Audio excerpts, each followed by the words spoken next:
Hi, hello, namaste friends. Welcome to my channel, a civil engineer. Today we are going to discuss about a topic called strong column weak beam concept. Before diving into this subject, we shall understand the significance of this topic, that is strong column and weak beam. This is basically used in earthquake resistance design. Why? Because if we don't consider this concept, that may lead to a catastrophic failure of the whole structure. Interaction between column and beam always happens at the joints. So, for example, if I am taking a column and a beam connection here at this point, the interaction between this beam and this column always happens at this intersection or at this joint. Now, if we don't consider this concept, what exactly will happen? For suppose if the beam is not weak and the column is not strong, in such case what happens? Because the beam will not fail, it will be always safe, and this column may lead to some cracks and that may lead to failure. Now let us understand clearly its significance by considering a 2D portal frame, which is an RC frame. Here, being a civil engineer, we clearly know that these are the columns and these are the beams. All horizontal members are the beams and all vertical members are columns. And here the bottom kind of fixity condition I have considered as fixed. Now, for suppose we have this structure is subjected to some seismic ground motion. Under this seismic ground motion, what happens? This column tends to some uh, vertical sway or horizontal sway. Due to this horizontal sway, what happens? A lot of bending moment gets generated within the column and within the beams. Now, during this situation, what happens? Under this strong column and weak beam aspect, uh, the beam is supposed to fail first. If this doesn't happen and if the column only fails first, what happens? For example, let us consider this column has failed before failing of any other beam. What will happen? The complete structure or the complete bay of this structure is going to collapse. So in order to avoid this, what we usually do is uh, we ensure the beam fails first. That's why we say it as a weak beam rather than a strong beam.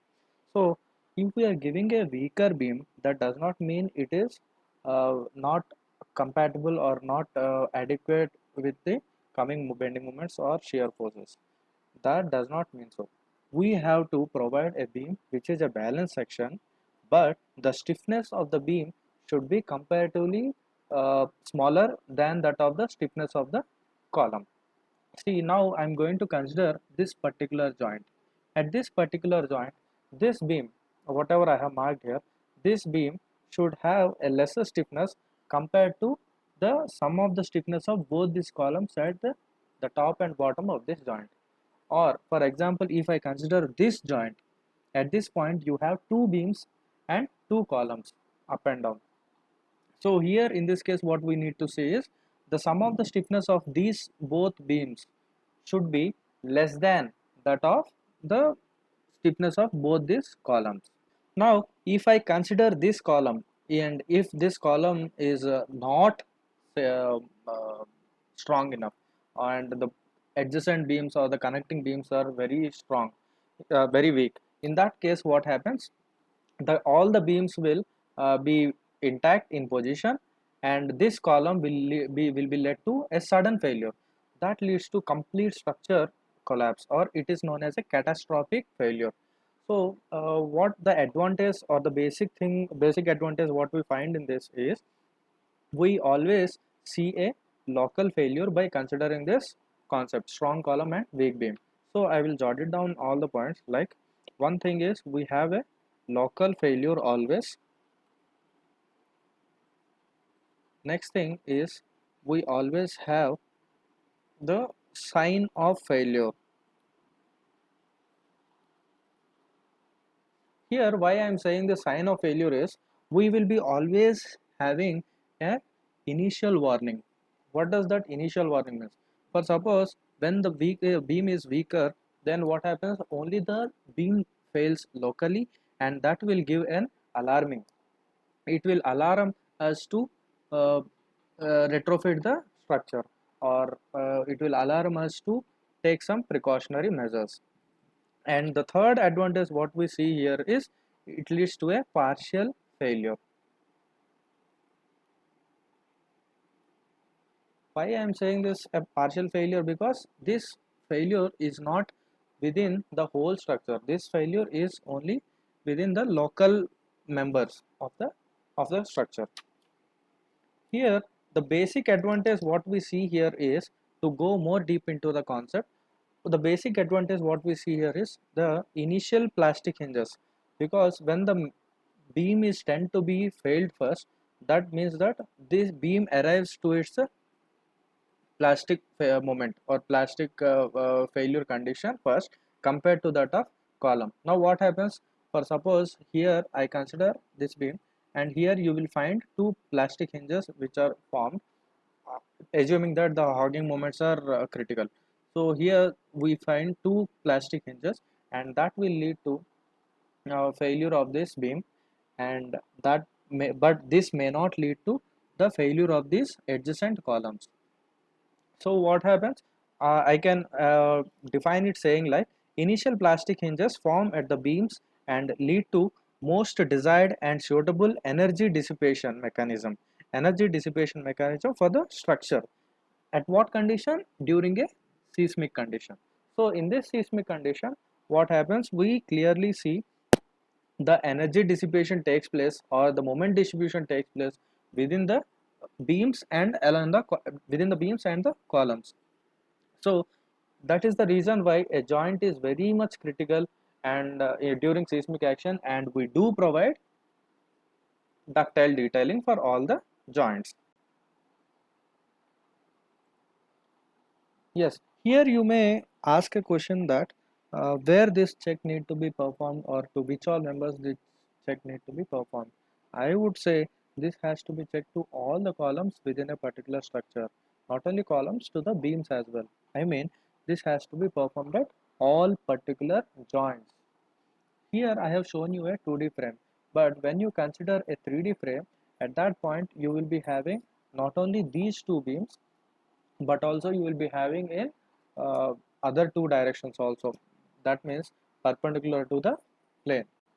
This means you need to perform the check in both the planes, that is parallel to this space and perpendicular to this space, but not all the four beams at once. So this need to be checked for all the members. Now let us understand what are the particular guidelines, or which is given in a particular code. So now I am going to discuss upon Indian code only. That particular Indian code is IS 13920, and this is the latest version that is published in 2016, and the name of this code is Ductile Design and Detailing of Reinforced Concrete Structures Subjected to Seismic Forces. Now what are the basic key points stated in this code? Yes, as I discussed earlier, there is a particular exemption to perform this check. That particular exemption is here. This is the roof level. Do you notice? Please notice this location. This is the roof level. At this roof level, we need not perform the check at these joints, and this is applicable only if the particular frame or particular structure is greater than 4 stories tall. So if the particular structure is greater than 4 stories, in such case we can ignore this check, and this you can clearly see in clause number 7.2, that is clause number 7.2. It is very clearly explained regarding the requirements of strong column and weak beam. Here you may get another doubt, that here in this case the column stiffness, for example, let us take the column stiffness as 100 Newton per meter and the beam stiffness as 99 Newton per meter. And now you may ask me saying that, sir, here this stiffness of column is greater than stiffness of beam. So is this satisfied? I would say no, because for this also there is a particular guideline which is very much clearly written in our IS 13920 2016, that states that the total stiffness, that is whatever the column stiffness, let us consider KCR or KC as the column stiffness, and KB as the beam stiffness. So sum of all the beam stiffnesses connecting to a particular joint as sigma kb, and sum of all the column stiffnesses connecting to the same joint, I will consider it as sigma kc. So here I would say kc must be greater than or equals to kb. Is this right? It is not correct. It states that this should be always greater than 1.4 times of sigma kb. And how do you calculate this kb? Kb can also be expressed in the way of the moment carrying capacity or the moment of resistance of this particular beam or particular column. Now let us see here. In this case, if I particularly consider a particular joint here, I can see there are two beams. One is in the left and the other one is in the right at this joint. Similarly, there are two columns, one at the top and the other one is at the bottom. So I will elaborate this expression. Firstly, I will write the right hand portion of this expression. Here 1.4 times sigma kb. Sigma kb here is nothing but in terms of moment, I am saying moment carrying capacity of beam in the right plus moment carrying capacity of the beam in the left here. Similarly, for the column as also, I can say it as moment carrying capacity of column at the top plus moment carrying capacity of column at the bottom. So sigma Kc must be greater than or equals to 1.4 times MBR plus MBL.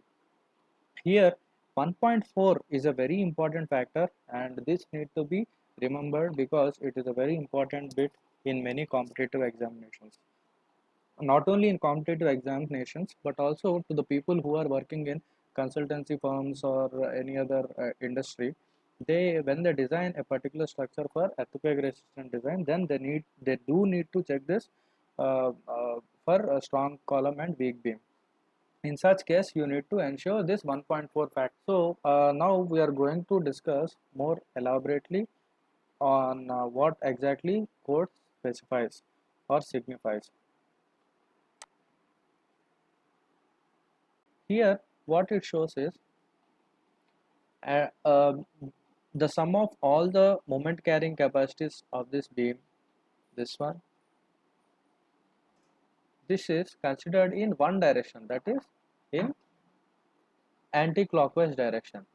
When you are considering the moment carrying capacity of the beams connected to a particular joint in one direction, that is anti-clockwise direction, then the moment carrying capacity of the columns must be considered in the clockwise direction, that is in the opposite direction you need to consider. This is a very important point. We must understand this and you need to remember. If you do this check, considering why I am saying this is at a particular joint, if the beam is moving in the clockwise direction or anti-clockwise direction, then the column has to restrict it. That is what the major significance of a beam column joint or a moment resisting frame joint. So if it has to resist this, then the column has to tend or react in the opposite direction only. So this is a very important point. You need to remember this and don't forget this, friends. So here when you are saying this is a sigma MC, this sigma MC must be always greater than or equals to 1.4 times sigma MB. This figure you can see it in figure 8 of IS 13920, and you can get it through Google also. I can share you the link in the description. Please you can go through the link as well to download this code. And similarly, if the beams are showing I mean restricting in the clockwise direction, in that case the column must be resisting it in anti-clockwise direction. So you check this beam moment carrying capacity in this direction. That means here the tension reinforcement is here, and for this beam the tension reinforcement is here.